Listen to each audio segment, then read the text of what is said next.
Bonjour, nous sommes de retour en ce magnifique dimanche et aujourd'hui on parle d'un thème qui lui aussi a été demandé. Donc n'hésitez pas à mettre dans les commentaires les thèmes que vous voulez que j'aborde. On parle de la goutte. C'est parti.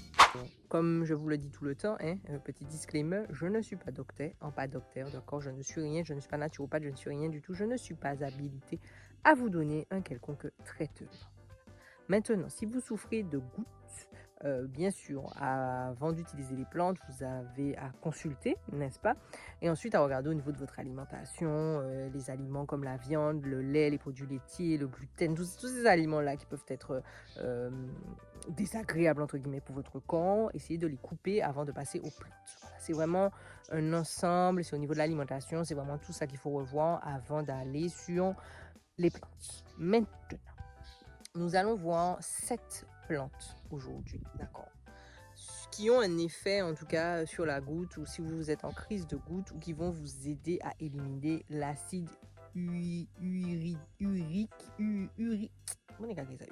bien ça, acide urique. Voilà, donc qui est le trop plein d'acide qui en fait vous fait mal dans vos articulations. Donc oui, pour ceux qui ne savent pas, la goutte, je vous mets la définition ici, mais c'est plus, ça touche plus les articulations et majoritairement les articulations des pieds, mais vous pouvez avoir aussi des problèmes au niveau, par exemple, de vos genoux. C'est un espèce de liquide, donc l'acide urique qui est il y en a trop, c'est un trop plein de liquide, donc il faut évacuer ça. Il y a aussi une forme d'inflammation, en fait, il y a tout. Donc là aujourd'hui on va avoir des plantes qui ont un impact sur l'inflammation, mais aussi qui vont vous permettre d'éliminer l'acide. Voilà, l'acide, trop plein d'acide. Enfin, en tout cas, vous avez compris, je vous ai dit, je ne suis pas docteur. C'est parti, sans plus tarder, on passe à la première plante. Alors regardez ça, vous voyez, j'ai pas besoin d'aller bien loin. J'étais là, on est là. La première plante, c'est la feuille d'avocat. Oui, on en a déjà parlé pour beaucoup de choses. On en a parlé pour l'hypertension, on en a parlé pour le cholestérol, on en a parlé pour les règles douloureuses, les règles qui n'arrivent pas, les règles qui sont irrégulières. Oh Dieu Seigneur, la feuille d'avocatier, vous voyez, regardez tout ce qu'on a. La feuille d'avocatier, il faut vous la mettre dans votre vie, dans votre quotidien. Donc si vous avez un avocatier chez vous, même vous là-bas dans le pays de la personne en France, et que l'avocatier porte des feuilles, vous pouvez toujours essayer. En fait, il va agir en tant qu'anti-inflammatoire, il va permettre aussi de réguler, de faire évacuer l'acide, le trop-plein et l'acide que vous avez dans vos articulations. Donc si vous voulez en savoir plus, comme d'habitude, je vous mets la vidéo sur l'avocatier si vous voulez aller voir les autres vertus qu'ont cette feuille. Mais en tout cas, si vous souffrez de gouttes, pensez à regarder du côté des feuilles d'avocatier. On passe à la deuxième plante. Bon, la deuxième plante, vous savez que je suis une fainéante, je vais vous le dire ici, je vous mettrai les photos là, comme ça, à côté. La deuxième plante, c'est le curcuma, troisième plante, gingembre. On en a déjà parlé pour tout ce qui est... Ce mouton me fatigue. Pour tout ce qui est système immunitaire, on en a parlé aussi pour le cholestérol. Franchement, le gingembre et le curcuma sont deux alliés santé que vous devez mettre, en tout cas, dans votre petite... pharmacie naturelle, ou en tout cas près de chez vous, vous devez en avoir parce que ça règle pas mal de problématiques. D'ailleurs, on s'y attardera un peu plus sur le calendrier de Noël. Le calendrier de l'avant des plantes médicinales, le calendrier de l'avant des plantes médicinales. Non, mais je vais y arriver. Enfin bref. Donc voilà, le curcuma et le gingembre sont vos meilleurs amis, ce sont vos alliés parce qu'ils sont anti-inflammatoires, d'accord, comme on l'a vu pour le cholestérol. Donc c'est très bon et ça permet aussi d'évacuer le trop plein d'acide. Donc si vous souffrez de gouttes, essayez de mettre ça dans votre alimentation, ou alors vous pouvez boire ça sous forme de jus ou sous forme de shot, par exemple, de gingembre, ou alors tout simplement sous forme d'infusion. C'est vous qui voyez. Mais allez regarder du côté du gingembre et du curcuma si vous souffrez de gouttes. On passe à la quatrième. Oui, parce qu'on a sauté là. Vous avez vu, on a fait un bond de Bugs Bunny. On est déjà à la quatrième. Alors, la quatrième plante, en fait, je l'ai là dans un pot. On en avait un peu plus, mais ça a disparu entre temps. Donc, je vais vous montrer ce qu'on a. Ok, si vous la reconnaissez, tant mieux. Attendez, je tourne la caméra. Hop. C'est la sonde. Je ne sais pas si vous voyez. Donc elle est reconnaissable par l'espèce de rouge qu'elle a sous ses feuilles. Voilà. Et ça, c'est le dessus. Donc ça, c'est la sonde. C'est une super plante médicinale. Venez avec moi, on va aller de l'autre côté. Je vais vous expliquer tout en marchant. C'est une super plante médicinale. Pourquoi? Parce que c'est une plante qui est dite diurétique. Donc ce qu'elle va faire, c'est qu'elle va vous faire éliminer. On l'appelle aussi pisser doubout. Ne vous inquiétez pas, on va en parler plus en détail sur les vidéos du mois de décembre. Mais pour le moment, c'est pour ça que je ne veux pas trop rentrer dans les détails ici. Mais en tout cas, c'est une plante qui est géniale pour tout ce qui est les calculs rénaux, les problématiques, voilà, vous avez besoin d'éliminer. Donc ce que ça va faire, c'est que ça va vous permettre de vous nettoyer et donc de nettoyer le surplus d'acide urique qu'il y a dans votre corps. En plus de ça, en plus de son aspect diurétique, elle a aussi un aspect anti-inflammatoire. Donc ce qui fait que ça va calmer l'inflammation que vous pouvez ressentir quand vous faites une crise de goutte.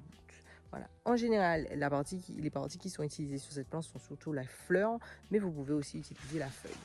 Voilà. Il ne faut pas oublier que la sonde est quand même assez invasive, est une plante qui est caractérisée sous forme invasive, surtout sous nos latitudes aux Antilles en Martinique. Donc je ne sais pas pour vous si c'est la même chose, mais en tout cas pour nous c'est invasif. Donc faites attention, n'essayez pas trop de la reproduire en tout cas, parce que ça se reproduit très très rapidement. Bref, je n'en dis pas plus, on aura le temps de la voir, mais la sonde c'est votre meilleure amie. On passe à la 5e plante. Pour la 5e plante, je dois aller un peu au soleil. Heureusement, il y a un petit peu d'ombre. Alors, la 5e plante, on en a déjà parlé un petit peu quand même aussi. On n'en parle pas trop souvent, mais là on en a parlé, c'est l'orthosiphon. Je vais vous retourner la caméra, attendez. Voilà. Hop. Ou babine chatte. Donc reconnaissable grâce à ces petites moustaches comme ça ici. C'est pour ça d'ailleurs qu'on l'appelle babine chatte. Voilà. Hop. L'orthosiphon aussi, on en avait déjà parlé, c'est un super diurétique, c'est génial pour éliminer, donc pareil que pour la sonde, il va vous faire pipi, il va stimuler en fait la sécrétion au niveau des reins, donc il va vous permettre d'éliminer le surplus d'acide urique que vous acide urique que vous aurez dans votre organisme. Voilà, donc l'orthosiphon c'est votre meilleur ami quand vous voulez éliminer certaines choses, vous avez besoin de vous nettoyer, on va dire, c'est la plante idéale. Vous voulez en savoir plus sur l'orthosiphon, j'avais fait une vidéo, je vous la mets ici. Vous pourrez aller voir un petit peu plus de détails sur à quoi cette plante sert. Voilà, il y a plein d'autres utilités. Mais en tout cas, l'orthosiphon babine chatte, c'est l'aliment non. C'est l'allié de la rétention d'eau et du fait d'éliminer. Donc ça, vous allez éliminer, vous allez vous nettoyer. On passe à la 6e plante. La 6e et avant-dernière plante. Je n'ai pas envie d'aller au soleil tapant. Je suis en train de chercher, mais comme on a nettoyé dernièrement, enfin ils ont nettoyé dernièrement, je ne crois pas qu'il y en ait par là. Attendez voir, est-ce que j'en trouve un petit peu par là? Est-ce qu'il n'y en a pas 2-3 qui se cachent là? Dans les alentours, dans les environs. Attendez, je vais me casser la figure en live in direct, ce serait pas sympa, ce serait pas drôle pour moi en tout cas. J'en ai trouvé, regardez. Alors, c'est la graine en bas-feuille. Voilà. Donc, on en a déjà parlé pour tout ce qui est la vidéo sur la dengue, que je vous remettrai ici si vous voulez aller voir de quoi je parle. Mais en tout cas, la graine en bas-feuille, comme je l'avais déjà dit, c'est regardable. En tout cas, vous pouvez la repérer. Bon, je ne sais pas le mot que je cherche, mais c'est pas grave. Vous pouvez la repérer. Elle est reconnaissable. On nous est arrivé. Elle est reconnaissable grâce à ses graines sous ses feuilles. C'est pour ça qu'elle s'appelle graine en bas-feuille. Dire, mais pourquoi utiliserais-je graine en bas-feuille pour mes problématiques de gouttes? Et moi, je vais vous répondre parce qu'elle est, elle aussi, détoxifiante. En fait, elle fait partie des plantes qui vont vous détoxifier, qui vont vous nettoyer l'organisme. Donc, au même titre que l'orthosiphon qu'on a vu précédemment, la graine en bas-feuille, elle aussi, rentre dans le cadre de le nettoyage. Au lieu que ça soit du nettoyage rénal, donc que vous fassiez pipi, ça va vous nettoyer aussi au niveau du foie. Donc ça va être hépatique. Donc c'est très bon aussi pour évacuer, détoxifier l'organisme de cet acide qu'on ne sait plus voir, hein, cet acide urique qu'on entend depuis le début, nous pas ça oui encore. En tout cas, mettez des graines en bas-feuille dans votre vie. Bien sûr, on fait attention, hein, la graine en bas-feuille, ce n'est pas un jeu, d'accord? Donc on n'en met pas non plus des tonnes. C'est à peu près 20 grammes pour un litre d'eau. De toute façon, tout ce que je vous ai dit là, toutes les plantes qu'on voit, normalement, à part si vous êtes nouveau, vous savez que c'est majoritairement du 20 grammes pour un litre d'eau en moyenne. Voilà. Donc n'allez pas faire les foufous, d'accord? N'allez pas mélanger des choses.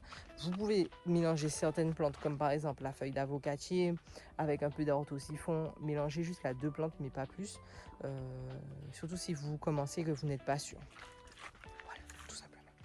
En tout cas, la graine en bas-feuille, moi je peux vous dire, vous pouvez l'utiliser pour pas mal de choses. C'est un allié sur pas mal de problématiques de santé. Et donc, si vous faites un nettoyage, vous pouvez y penser pour votre foie, mais aussi pour votre sang. Enfin, voilà. Je vous remettrai la vidéo ici de graine en bas-feuille si vous voulez aller la voir, savoir ce qu'il en est, qu'est-ce qu'on dit, parce qu'elle a des vertus super intéressantes. On passe à la dernière, 7e et dernière plante. Je crois que je n'ai pas besoin d'aller bien loin. C'est bien ça. Et en plus de ça, je suis à l'ombre. Alors là, on aime. Regardez-moi ça, je ressemble à un léopard. Hein, voilà, tacheté.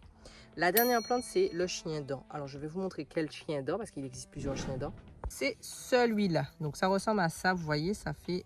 Hop là, ça ressemble à ça. Ça, c'est du chien dent ici. Ça, c'est du chien dent ici. Et regardez, au niveau de la forme, ça part d'un seul. Hop. Voilà. Et ça relie tout. Donc voilà, ça c'est du chien dent, d'accord? Bien sûr, comme d'habitude, je vous remets la vidéo ici pour le chien dent. Si j'ai pas assez de place, ce sera en descriptif. Le lien vers la vidéo sur le chien dent. Si vous voulez en savoir plus sur cette plante, qu'est-ce qu'elle fait, etc. Ou alors voir plus en détail la plante. Voilà, ne m'embêtez pas dans les commentaires à me dire qu'on ne voit pas la plante. On a déjà abordé la majorité des plantes que vous voyez dans les vidéos. S'il vous plaît, faites l'effort d'aller rechercher. Quand je vous dis d'aller regarder les vidéos, faites l'effort d'aller les regarder. Merci. Bref. Le chien dent, au même titre que l'orthosiphon, est un allié au niveau rénal. Donc, il va vous faire, on dit tous en cœur, pipi. Oui, bonne réponse. Donc, vous allez pisser. Voilà, donc vous allez éliminer, et donc vous allez éliminer ce surplus d'acide. On ne sait plus entendre ce mot, ok? Donc, je ne le dirai pas, mais vous allez éliminer ce surplus d'acide. Donc, mettez du chien dent dans votre vie. Ça va aussi vous détoxifier, ça va vous nettoyer l'organisme complètement. C'est tout bénéfique. Écoutez, faites-vous plaisir, mettez du chien dans votre vie, ça pousse partout, c'est de la mauvaise herbe, hein, voilà, ça pousse comme de la mauvaise herbe, c'est pas vraiment une mauvaise herbe parce qu'on a vu qu'il y a quand même pas mal de vertus, mais ça pousse, vous n'avez pas besoin de vous prendre la tête pour en trouver, tout simplement, voilà. Je pense qu'on a fait le tour, comme je vous ai dit, je m'attarde pas trop sur certaines vidéos parce que ça sert à rien, enfin sur certains sujets comme ça, sur des plantes, parce que ça sert à rien, comme je vous ai dit, j'ai déjà traité chaque plante individuellement, donc si vous voulez en savoir plus, vous allez voir les vidéos. Maintenant, comme je l'ai dit au tout début, la goutte, c'est pas juste des plantes, c'est aussi l'alimentation, c'est aussi votre hygiène de vie. Je vais me lever, hein, par respect, je me lève. Ce que je vous conseille, c'est de faire un nettoyage 2 fois par an. Donc, si vous regardez bien, en fait, c'est ce que les anciens faisaient. Donc, nos parents, nos grands-parents le faisaient déjà. Donc, ces périodes de rentrée, on vous faisait faire des purges. C'était pas pour rien, c'était pour vous nettoyer. Oui, alors c'était pour nettoyer pendant la période scolaire. Mais comme par hasard, ça tombait vers le mi du mois, on va dire, parce que c'était fin août. Début septembre, mais majoritairement fin août. Et ensuite, on vous refaisait faire une purge et un nettoyage à la fin du mois de décembre, début janvier, pour le bain des maris. Donc, ce sont 2 périodes à Noël, donc pas de à Noël. 2 périodes de fin d'année et de milieu, on va dire un petit peu milieu d'année, pour vous nettoyer. Voilà. Et bien sûr, pour les croyants, ben, vous avez aussi le carême. Si vous ne voulez pas le faire à la fin de l'année, vous pouvez aussi vous nettoyer pendant le carême. En tout cas, de préférence, peut-être vous nettoyez l'organisme, entre guillemets. Quand je dis nettoyer, je n'aime pas ce mot parce qu'on a l'impression de prendre un monsieur propre là et puis astiquer votre intérieur, c'est pas ça. Mais en tout cas, détoxifier votre organisme plutôt, aider votre organisme à se nettoyer lui-même en encourageant la sécrétion. Donc, comme on l'a vu grâce au chien dent ou à la sonde ou bien même à l'orthosiphon, d'accord? Ça va vous nettoyer au niveau rénal, donc ça va vous éliminer les toxines, ça va vous faire pipi, mais vous pouvez aussi vous nettoyer au niveau hépatique, donc le foie, parce que le foie aussi a une grande influence sur votre bien-être et c'est lui aussi qui va faire éliminer pas mal de choses. Donc, il faut qu'il soit OP. Donc, vous pouvez aussi l'aider grâce à graine en bas-feuille, par exemple, ou encore le bol d'eau ou le guéritou, qui sont des alliés pour votre foie et qui lui aussi, enfin elles aussi, puisque ce sont des plantes, vont vous aider à vous sentir mieux. Donc comme je vous ai dit, vous pouvez le faire 2 fois l'année, c'est largement suffisant, pas besoin de le faire plus que ça parce que sinon après ça devient contre-productif. On ne dépasse pas 1 à 2 semaines de nettoyage, un peu comme pour les purges d'antan. Et voilà, et vous vous sentirez mieux. Mais encore une fois, la goutte, ce n'est pas juste les plantes, c'est aussi l'alimentation. Donc, coupez viande, coupez lait, coupez toutes ces choses-là, les fruits de mer aussi, toutes ces choses-là. Essayez d'avoir une alimentation la plus crue et la plus naturelle possible. Et ça devrait aller un peu mieux. Voilà. Comme d'habitude, le soleil est en train de cramer mes cuisses et mes jambes. Là, vous n'avez aucune idée. J'ai l'impression d'être un petit cochon de Noël. Enfin, attendez, je vais me mettre un petit peu plus à l'ombre parce que là, bagaille chaud. Alors, comme d'habitude, hein, un petit pouce hein, un petit partage, un petit commentaire. Laissez-moi savoir si vous aussi vous avez de la goutte. Qu'est-ce que vous utilisez contre votre goutte, n'est-ce pas? Je vous mets la vidéo de la semaine dernière, au cas où si vous l'avez raté. Et puis je vous dis déjà là, tout de suite, entre nous, il n'y aura pas de vidéo la semaine prochaine parce que nous serons déjà en décembre. Et pour ceux qui sont au courant, vous le savez, je ne vous dirai pas plus, vous savez ce qui s'en vient. Voilà. Je vous souhaite un très bon dimanche et à plus tard.